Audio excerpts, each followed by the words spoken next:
कैसे हैं dearest learners? Welcome to UGC NET Adda 24/7। I am your guide for English literature professor Aishwarya Puri. Welcome to my class. आज से start होकर अगले एक हफ्ता हम लोग अपनी सक्सेस स्टोरीज को कवर करेंगे। उन सब लोगों की स्टोरीज आप तक लेके आएंगे जिन्होंने अपनी लाइफ में ट्रायल्स, ट्रिबुलेशंस, हार्डवर्क, मेहनत जो लगा लो सब डाल दिया और उसका रिजल्ट रहा उनके लिए बहुत बहुत पॉजिटिव। ऐसा ही एक कमाल का रिजल्ट और एक कमाल की सक्सेस स्टोरी मैं आपके लिए आज लेकर आई हूँ असित कुमार मोहांती की।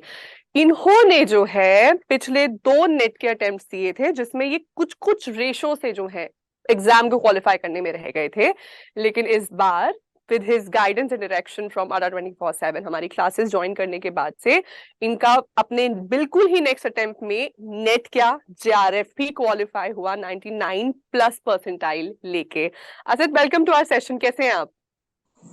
Thank you ma'am. I am very happy and आपको पहले मैं थैंक यू बोलना चाहूँगा और अड्डा 24/7 के सारे मेंबर्स को धन्यवाद बोलना चाहूँगा। मेरे सक्सेस के लिए वो जिम्मेदार है।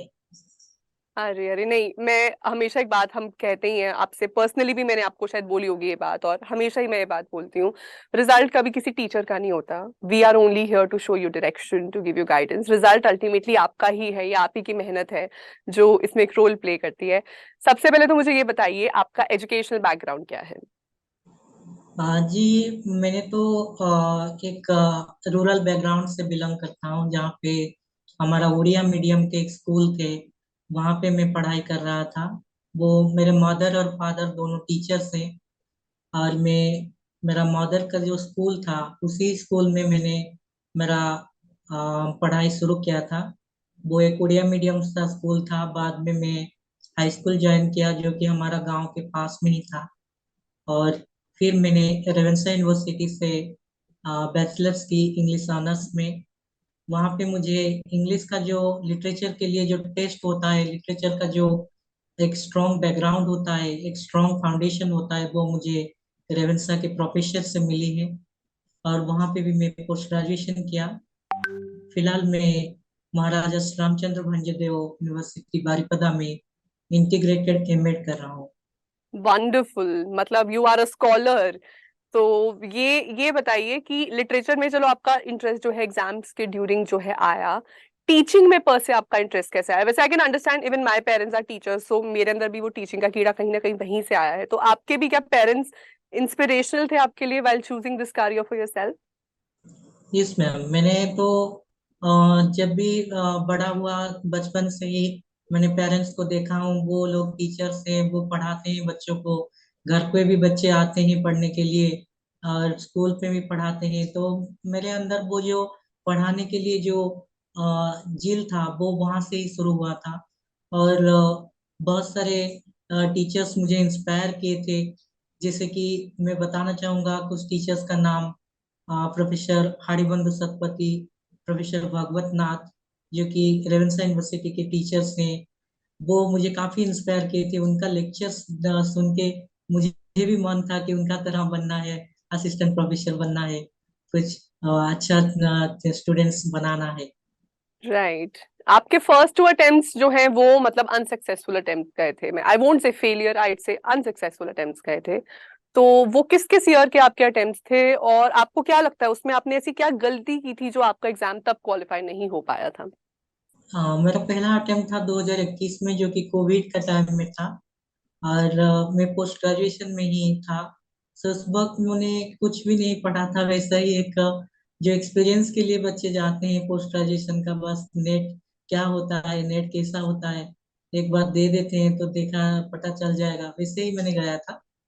और जो मेरा सेकेंड अटेम्प्ट था, मैं थोड़ा बहुत पढ़ के गया था 2022 अक्टूबर में। लेकिन उस अटेम्प्ट में मैंने मिस किया था नैरोली नेट। जो मैंने मिस किया था वो अटेम्प्ट में कि मैंने प्रीवियस ईयर क्वेश्चंस को सॉल्व नहीं किया था।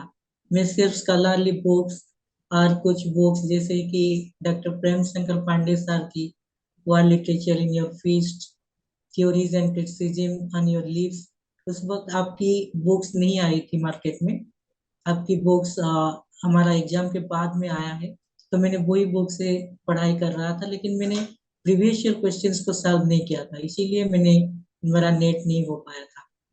राइट, तो थोड़ा सा ये बताइए कि पेपर वन पेपर टू में आपने मतलब दोनों में, मैं हमेशा बोलती हूँ स्ट्रैटेजी दोनों में अलग रहनी चाहिए। और कुछ स्टूडेंट्स होते हैं जिनका पेपर वन ज्यादा स्ट्रांग होता है, कुछ का पेपर टू ज्यादा स्ट्रांग होता है। आपका कौन सा स्ट्रांग पॉइंट था और आपने अपनी स्ट्रेंथ्स और वीकनेसेस पे कैसे काम किया? मेरा सबसे जो वीक पॉइंट था पेपर वन में वो था मैथ एंड रीजनिंग का पोर्शन। और मैं वो क्रेडिट मेरे फादर को देना चाहूंगा जो कि मैथमेटिक्स के टीचर हैं। तो उनसे मैंने data interpretation, percentage, ratio, proportion, profit loss ये सारे सॉल्व किए थे। तो उनका बहुत बड़ा रोल रहा मेरा पेपर वन में अच्छा स्कोर आने का। और पेपर टू में मेरा जो वीक था वो था ब्रिटिश लिटरेचर, जो कि आप ही की क्लास में काफी स्ट्रांग पॉइंट मेरा बन गया था। वो मेरा वीक पॉइंट आपने स्ट्रांग बना दिए थे, जो कि मेरे लिए एक गेम चेंजर ही था। गेम चेंजर था, बिल्कुल। तो पेपर जैसे मैं हमेशा डिस्कस भी करती हूँ कि अभी भी चाहे यस नॉन ब्रिटिश लिटरेचर का पोर्शन बढ़ रहा है with every passing successive attempts, but इस बार भी जैसे ब्रिटिश में से ही काफी फोकस है। मतलब पेपर जो है वो ब्रिटिश डोमिनेटेड ही है काफी ज्यादा। तो उसमें भी थोड़ा स्ट्रैटेजी बताइए कि जैसे इस बार क्रोनोलॉजी पे बहुत सारे क्वेश्चंस थे और स्टूडेंट्स कह रहे थे कि क्रोनोलॉजी की वजह से बहुत ज्यादा हमें परेशानी हुई है, तो आपने किस तरीके से उस पोर्शन को टैकल किया? जी, जो नया ट्रेंड निकल के आएंगे लास्ट टाइम नेट का, वो था बहुत सारे क्रोनोलॉजिकल क्वेश्चन। सर आपका जो एक क्लास में आप बता रहे थे कि हिस्ट्री को एक कहानी का तरह याद करो, एक स्टोरी की तरह, जो क्रोनोलॉजिकली लीनियर स्ट्रक्चर में याद करना चाहिए। वो एक्शन मुझे रिएक्शन काफी बोलती हूँ मैं जैसे हमेशा। एक्शन रिएक्शन, एक एज से दूसरे एज को जो गया था वो दूसरा एज, वो पहले वाला एज का एक रिएक्शन बनता है। तो वैसा ही मैंने याद किया था। एज वाइज आपने जो पढ़ाए थे, अभी तो आप यूनिट वाइज पढ़ा रहे हैं, लेकिन आप उस वक्त एज वाइज पढ़ा रही थी। तो मुझे मुझे वो वाला लेक्चर्स काफी हेल्प किया क्रोनोलॉजी को समझने के लिए। बिल्कुल बिल्कुल, ये तो खैर मैं भी इस बात को मानती हूँ कि क्रोनोलॉजी में लर्न करना टेक्स्ट को भी बहुत ज्यादा इजी हो जाता है। अच्छा, तो आज के टाइम में हम देख रहे हैं कि लिटरेचर के जो फर्स्ट 4 यूनिट्स हैं उसके अलावा हमारे पास कुछ यूनिट्स हैं जिसमें से काफी सारे क्वेश्चंस आ रहे हैं और उनकी डीपर अंडरस्टैंडिंग होना बहुत जरूरी है। जैसे कि literary theory, literary criticism, cultural studies, उनमें आपकी क्या अप्रोच रही थी? बहुत सारे यूनिट्स मेरा स्ट्रॉन्ग पॉइंट ही थे। लिटरेरी थ्योरी, कल्चरल स्टडीज, ये जो सारे criticism, English in India, language and pedagogy और रिसर्च मेथड्स, हम्म। ये सारे जो यूनिट्स है वो यूनिट्स में काफी लिमिटेड पढ़ना होता है, और आप लिमिटेड पढ़कर भी अच्छा स्कोर कर सकते हैं। तो बिल्कुल। मैंने बहुत सारे जैसे कि स्टैंडर्ड बुक्स लिए थे लिटरेरी थ्योरी क्रिटिसिज्म के लिए। मैंने जो प्रमोद के नायर का बुक था और प्रेम शंकर पांडे का बुक था। और कल्चरल स्टडीज के लिए भी प्रमोद के नायर का इंट्रोडक्शन टू कल्चरल स्टडीज, ऐसे ही कुछ बुक्स थे मेरे पास। वहां से मैंने प्रीवियस ईयर क्वेश्चंस का जो ट्रेंड था, कल्चरल स्टडीज, ये सारे इमर्जिंग चीजें हैं, वहां से बहुत सरफेस लेवल क्वेश्चन आते हैं। तो मुझे वो काफी हेल्पफुल रहा। बच्चे बोलते हैं कि ये नया टॉपिक है, इसमें नोट्स नहीं है, क्या पढ़े, उसको छोड़ ही देते हैं। हम ब्रिटिश लिटरेचर कंसंट्रेट करके नेट क्वालिफाई कर सकते हैं, लेकिन ये जो यूनिट्स है वो यूनिट स्कोरिंग है। अगर आप ब्रिटिश लिटरेचर को उठाओगे आपको बहुत सारी चीजें पढ़ना पड़ेगा, और जो क्वेश्चन का रेशियो होगा वो बहुत कम होगा। लेकिन आपको यहाँ पे 10 पेज पढ़ोगे तो आप शायद 5 या 6 क्वेश्चन पा सकते हैं एग्जाम में। आसिफ, ये तो मतलब अब मैं आपसे जैसे ही आपसे और कॉन्वर्जेशन में I am delving more and more into it, the more I am realizing कि आपने आई थिंक डे वन से एक विनर स्ट्रैटेजी रखी थी। बिकॉज इनफैक्ट ये बातें तो मैं अपनी क्लास में कितनी बारी बोलती हूँ कि जिन यूनिट्स में कम टाइम डाल के, जैसे इनपुट आउटपुट रेशो में हमेशा बोलती थी कि जिन यूनिट्स में कम टाइम डाल के ज्यादा रिटर्न मिल सकता है उनको कभी नहीं छोड़ना चाहिए। और जो यूनिट्स में बहुत एफर्ट डालने के बाद भी शायद एक या दो क्वेश्चंस बनेंगे, अगर एक बार के लिए आपने उनको लास्ट के लिए छोड़ना है, आप उनको लास्ट के लिए छोड़ दो, हो सकता है आप उसको स्किप भी कर सकते हो, बिकॉज इवेंचुअली हमारा हमारा जो पर्पस है वो है रिलेटिवली बेटर परफॉर्म करना। तो ये तो आपने बहुत ही ज्यादा अच्छी जो है बात कही है। ये बताइए कि लिटरेरी टर्म्स या जनरल जो लिटरेचर का फाउंडेशन है, कुछ आपका तो जैसे लिटरेचर में एक बैकग्राउंड रहा, इंटरेस्ट रहा, उन स्टूडेंट्स को कुछ एडवाइस दीजिए जिनका लिटरेचर में बैकग्राउंड नहीं है, वो कैसे अपना बेस या फाउंडेशन लिटरेचर में क्रिएट कर सकते हैं? देखिए, पहले तो आपका लिटरेचर में इंटरेस्ट रहना चाहिए। अगर बैकग्राउंड हो ना हो इसमें कुछ फर्क नहीं पड़ता है, लेकिन आपको लिटरेचर में इंटरेस्ट होना चाहिए। अगर आप नॉवेल्स पढ़ते हैं, शॉर्ट स्टोरीज वगैरह पढ़ते हैं, पोएम्स पढ़ते हैं, तो आप लिटरेचर के स्कॉलर बन सकते हैं। और आपको थोड़ा बहुत मेहनत ज्यादा करना पड़ेगा, जिसका बैकग्राउंड नहीं है। लेकिन ये नहीं कि मेरा बैकग्राउंड नहीं है तो मेरा नेट जरा क्लियर नहीं होगा इंग्लिश में, ऐसा सोचने का नहीं है। आपको पढ़ाई करना चाहिए, और आपका अगर इंटरेस्ट है तो आप उस सब्जेक्ट का एक जीनियस बन सकते हैं। बिल्कुल, बहुत ही अच्छी बात कही आपने। आप असल दिन में कितने घंटे पढ़ा करते थे? शेड्यूल क्या रहता था आपका स्टडी का? जी मैम, मैं तो कंप्लीटली 100% नहीं दे पा रही थी यूजीसी नेट के लिए, क्योंकि मैं अभी इंटीग्रेटेड एमएड कर रहा हूँ महाराजा श्री रामचंद्र भांजदेव यूनिवर्सिटी बारिपदा से। सो क्लास के अलावा जितने भी मुझे टाइम मिलता था, 5 घंटे 6 घंटे जितने भी मिलता था, मैं सारे वक्त यूजीसी नेट की तैयारी के लिए ही लगाता था। और मेरा जो बीएड और एमएड के लिए जो भी रहता था, वो सिर्फ आधा घंटा 1 घंटा ऐसा ही मैंने मेहनत हम्म। की थी बीएड एमएड के लिए। हम्म। और सारी मेरा मेहनत इसीलिए यूजीसी नेट के लिए ही था। लेकिन मैं कंप्लीटली डिवोटेड नहीं था, जैसे कि बच्चे पढ़ाई छोड़ लेते हैं, जॉब छोड़ लेते हैं, कुछ भी नहीं करके ही सिर्फ नेट के लिए प्रिपेयर करते हैं। मैंने वैसा नहीं किया था, पढ़ाई के साथ साथ ही मैंने इसको किया था। Right. And what about sorry, what about those units जो आपने, आपको लगता है कि नेट में जैसे उनका रेशो कम है और अपने आप में, लेकिन वो बहुत ज्यादा लेंदी टॉपिक्स हैं, आपने उनको लेके क्या अप्रोच रखी? मतलब क्या आपने उनको कंप्लीटली छोड़ दिया था या आपने उनको भी थोड़ा थोड़ा किया? मतलब क्या स्ट्रैटेजी रही आपकी इस रिगार्डिंग? जो पहला चीज ब्रिटिश लिटरेचर में होता है वो होता है शेक्सपियर। शेक्सपियर एक बहुत बड़ा टॉपिक है, लेकिन आपने जैसे शेक्सपियर को क्लास में पढ़ाए थे, वो सारे एग्जाम पॉइंटर्स ही थे। आपने बोले थे शेक्सपियर के प्ले की समरी मत कीजिए, मैंने नहीं किया था। शेक्सपियर के प्ले में जो हीरोइंस होते हैं, हीरोज होते हैं, इंपॉर्टेंट कोटेशंस होते हैं, वो ही करके मैंने गया था। और शेक्सपियर का सिर्फ ड्रामास पढ़ के लोग बोलते हैं कि हम शेक्सपियर पढ़ लिए, वो नहीं। शेक्सपियर का क्रिटिसिज्म भी होता है। शेक्सपियर का प्लेस से बहुत सारे वर्क्स इंस्पायर्ड भी होते हैं, फूल के कैरेक्टर होते हैं शेक्सपियर में, सोनेट्स होते हैं, पोएम्स होते हैं। शेक्सपियर का क्रिटिसिज्म एक बहुत ही बड़ा जर्नल है अपने आप में। तो शेक्सपियर एक बड़ा सा टॉपिक है। अगर आपको शेक्सपियर को कंप्लीट करना पड़ेगा तो मैं बताऊंगा कि एक स्मार्ट स्ट्रैटेजी चाहिए, और स्मार्ट स्ट्रैटेजी के लिए प्रोफेसर पुरी के अलावा इंडिया में कोई भी नहीं मिलेगा आपको। Very kind of you to say. यहाँ से मैं अपने नेक्स्ट क्वेश्चन पे आती हूँ कि आपको मेरी क्लासेस कहाँ से मिली, और मतलब यूट्यूब से मिली या किसी ने आपको रिकमेंडेशन दिया? Where did you find Adda 24/7 and my classes? हाँ, मैंने यूट्यूब पे ही आपकी जो लाइव क्लासेस थी वो देख रही थी। और आपका जो पढ़ाने की तरीका थी ब्रिटिश लिटरेचर का और अदर टॉपिक्स का, वो मुझे काफी अट्रैक्ट किया था। और आपका सबसे बड़ी बात थी जो कि नेट फेवरेट टॉपिक्स एनएफटीज, वो मुझे काफी हेल्प किया। मैं मेरा एनएफटीज बनाया प्रीवियस ईयर क्वेश्चंस के साथ। आपका जो एनएफटीज था, होमवर्क्स थे, उसके अलावा भी आपने सब हर वक्त बोलती थी कि मैं जो बता रहा हूँ उससे नीचे नहीं जाने, उसके ऊपर आप कुछ भी पढ़ाई कर सकते हैं। आप मेरा नोट्स, मेरा स्टडी के नीचे आप नहीं जा सकते हैं, ये सबसे मिनिमम होता है। तो मैंने उसी को स्टडी किया, और उसके अलावा मेरा खुद का भी स्टडी को बनाया कि कैसे मैचिंग का क्वेश्चंस कैसे आ रहे हैं, क्रोनोलॉजी का क्वेश्चंस, आर्टिसन रीजनिंग का क्या ट्रेंड रहा है, और कैसे पैसेज को कैसे सॉल्व किया जाए।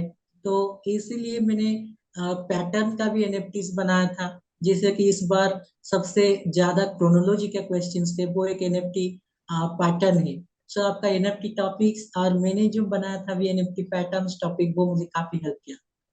बहुत ही वंडरफुल, बहुत ही अच्छा लगा ये जान के।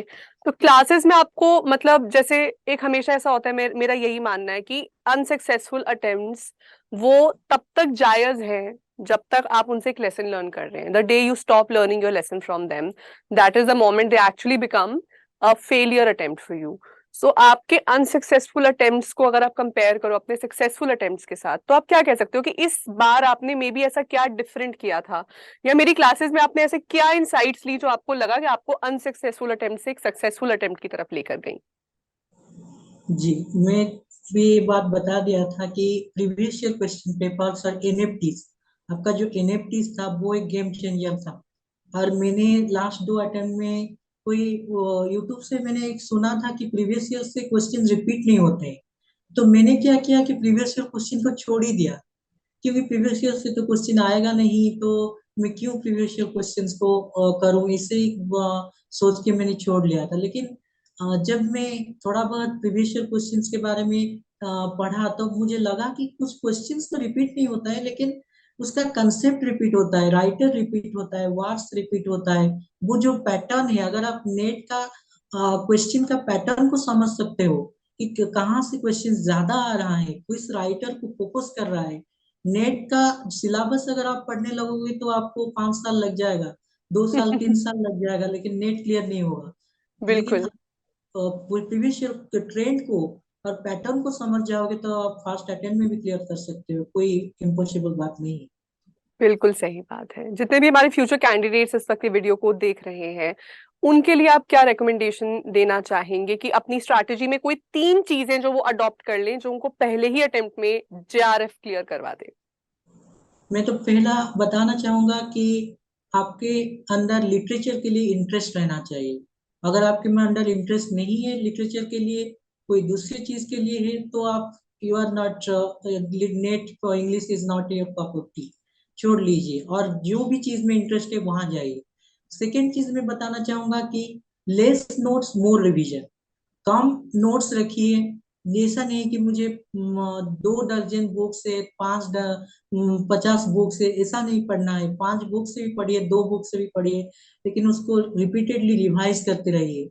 अगर आप एनएफटीज के लिए मैम को क्लास को रिकमेंड करूंगा।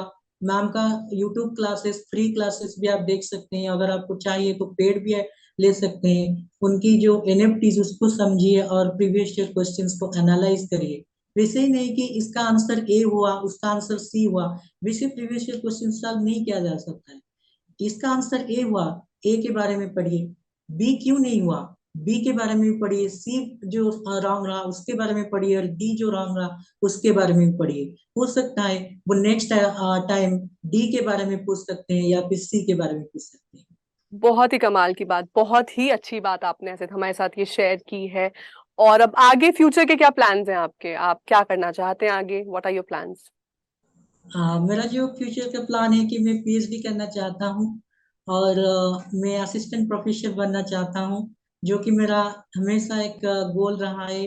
और इसमें मैंने आपका भी गाइडेंस चाहिए। अगर आप यूट्यूब में कुछ बिल्कुल सेशंस ले सकते हैं कि हम कैसे रिसर्च का क्या क्या ट्रेंड टॉपिक्स रहे, और कैसे हम रिसर्च प्रपोजल लिख सकते हैं, तो मेरे लिए और जितने भी लोग हमारे ब्याच से या फिर सारे इंडिया से नेट और जेआरएफ क्लियर किए हैं उनके लिए काफी हेल्पफुल रहेगा मैम। बिल्कुल, ये रिकमेंडेशन आपका सजेशन बिल्कुल सर माथे, और डेफिनेटली इसके ऊपर मैं कुछ तो आई थिंक मैंने वीडियोस डाली भी है कि अपना जी जी। मेरिट कैसे हाँ बनाते हैं और रिसर्च आर्टिकल कैसे लिखते हैं। बट डेफिनेटली टॉपिक्स क्या हॉट रहेंगे इनके ऊपर भी हम फ्यूचर में जो है कुछ डेफिनेटली हम टॉपिक्स को कवर करेंगे। पार्टिंग वर्ड्स जो हैं कुछ स्टूडेंट्स के लिए, कुछ मोटिवेशनल बोल के जाइए, बिकॉज आपकी स्टोरी बहुत ही मोटिवेटिंग है, बहुत ही इंस्पायरिंग है। जितने भी व्यूअर्स हमारे इस वक्त फ्यूचर कैंडिडेट्स हैं, पोटेंशियल तो जेआरएफ स्कॉलर्स। मैं सेल्फ मोटिवेटर हूँ। मैं इंट्रिंसिक मोटिवेशन में बिलीव करता हूँ। अगर कोई आके बोलेगा कि हम आपको मोटिवेट कर रहे हैं तो ठीक है, एक्सटर्नल मोटिवेशन भी अच्छा है। लेकिन मैं हमेशा जब भी मुझे पढ़ने का मन नहीं कर रहा था, मैं सोचता था कोई और भी पढ़ रहा है होगा इस बात, मैं सो जाऊंगा तो कोई और पास कर लेगा, मुझसे छीन लेगा। तो वो जो एक था मेरे अंदर, वो मुझे पढ़ने के लिए मोटिवेट किया था। और मेरा 2 पेट्स भी है, अ, ढोलो कुटी। एक का नाम ढोलो है, वो मुझे काफी इंस्पायर किया है। और ये रहा। अरे ओ लवली सो क्यूट ओ हमारी भी एक है, गिरी है, वो अभी अच्छा। नहीं, बाहर चला गया है। हाँ तो ये जी। मुझे जब भी मैं पढ़ता था ये दोनों मेरे पास ही बैठते थे और ओह, मुझे देखते थे। और मुझे एक उनसे एक जो मैं सोचता कि मैं अकेला मेहनत नहीं कर रहा हूँ, मेरे साथ ये दोनों भी मेहनत कर रहे हैं। बिल्कुल बिल्कुल, बहुत very cute, very cute. I am sure thousands of people would be inspired by your story today. Thank you so much Asif हमारे साथ जुड़ने के लिए। It's such an welcome. honor to have you with us today, and again I'd like to part it with these words. मुझे कहीं ना कहीं ऐसा लग रहा है आसिफ से बात करते हुए कि उनके अंदर स्टार्टिंग से ही एक विनर्स एटीट्यूड रहा है। मतलब जितने भी उनके पास अटेम्प्ट्स हैं उन्होंने उनसे अपने लेसन्स को लर्न करके इस अटेम्प्ट में वो सारी इंफॉर्मेशन और वो सारी स्ट्रैटेजीज को इनकॉर्पोरेट किया अपनी इस वाले प्लानिंग में, जो उनको जो है सक्सेस की तरफ लेके गई। एंड ये आप भी हो सकते हैं। अपना नेक्स्ट अटेम्प्ट बिल्कुल 2 महीने में है, जून वाला अटेम्प्ट बहुत ही पास है। तो जितने भी कैंडिडेट्स इस वक्त इस वीडियो को देख रहे हैं, प्लीज आप अपनी गलतियों से सीख कर लाइफ में आगे बढ़ने का एक जुनून रखें। और बिल्कुल अगेन ये आपने जो बात बोली है तो मैं हमेशा ही बोलती हूँ कि सिलेक्शन तो देखो किसी ना किसी का तो होना है, आपका हो जाए वही बेहतर है ना। मतलब सिलेक्ट वैकेंसी आई है, पेपर कंडक्ट हो रहा है, किसी ना किसी का तो हो जाएगा, तो किसी का क्यों हो, आपका क्यों नहीं हो सकता, राइट। तो बस इन्हीं वर्ड्स के साथ मैं आज के सेशन को एंड करना चाहती हूँ। Thank you so much Asif हमारे साथ जुड़ने के लिए, and it would be an honour to कभी आप आए Gurgaon, like do come to our head office, we would love to have you here and felicitate you. Thank you so much Asif. Okay ma'am, thank you. Have a good day, bye bye. So ये थे हमारे साथ अक्षत कुमार मोहंती, जिन्होंने अपने third attempt में 99 plus percentile लेकर अपने net के साथ साथ जेआरएफ को क्वालिफाई किया। जैसे कि आप देख सकते हैं, विनर्स एटीट्यूड के साथ ये चलते थे, सेल्फ मोटिवेटेड थे, इंट्रिंसिक मोटिवेशन में बिलीव करते थे। लेकिन उसके बावजूद इन्होंने वो सारी स्ट्रैटेजीज जो हमने इनको अपनी क्लासेस में बताई, उन्होंने उनको बहुत सक्सेसफुली अपने तैयारी में इनकॉर्पोरेट किया। आप भी एक विनर स्ट्रैटेजी के साथ जो है विनर बन सकते हैं। नेक्स्ट अटेम्प्ट बिल्कुल सामने है, बिल्कुल ढील नहीं बरतनी है, तैयार हो जाओ, ठीक है। ये एक वॉर है जिसमें आपको फाइट करना है और विक्टोरियस होना है। तो बस अब अगले 1 हफ्ते के लिए ऐसी सक्सेस स्टोरीज मैं रोज आपके लिए लेकर आऊंगी यहाँ डेली एट 3 PM। तो जुड़ना ना भूलिए हमारे साथ। वीडियो अच्छी लगी तो वीडियो को लाइक जरूर करें और हमारे ऑफिशियल यूट्यूब चैनल को सब्सक्राइब कर दें at ADA247 UGC NET. This is your English professor Aishwarya Puri signing off. Take care, bye bye.